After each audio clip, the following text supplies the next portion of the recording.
Dasbury.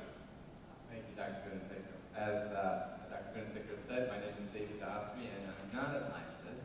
I broke my dad's heart when I decided I was going to school. And again, I'm engaged for that. But anyway, my interest in this is one of the bullet points that when they were describing what the idea of Scientifique is, how do you make science response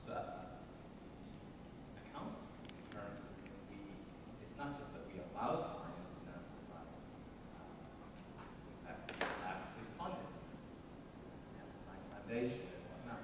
So what are the responsibilities of science to society, those who are taxpayers?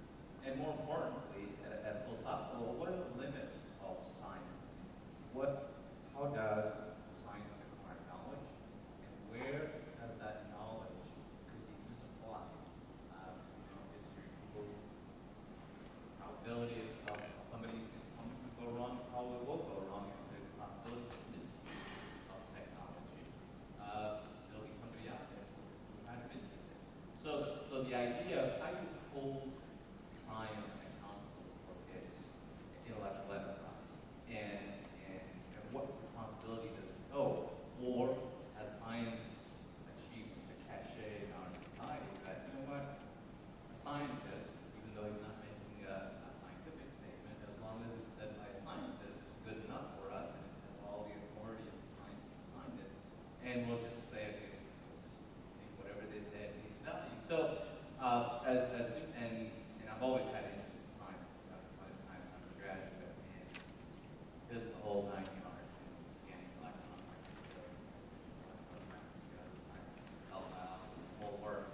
And I still have that interest in that, but to me, the fascination is how does that intersect with other aspects of our philosophy, literature, whatever the different areas of life that impacts us and that affects us, how we make our decisions. How does that interact with science? So that's where my interest is. So don't look for me for any scientific answers because I'm going to pitch it to them. But I want you to think about that in terms of what does science owe society in terms of what responsibility it takes, how it governs itself, and how we on the outside of that impose it without squelching the many benefits that we get from science.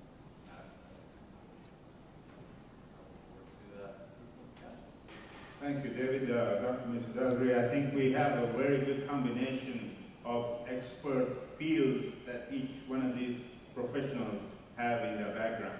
And I'm very thankful to you all for being here. So, as you can see, we have a litigator, we have a scientist, a geneticist, and we have a surgeon here in our midst, and they've all got backgrounds in other areas too. So, ladies and gentlemen, it's up to you to ask the questions now, and we'll see what we can debate and what we can discuss this evening.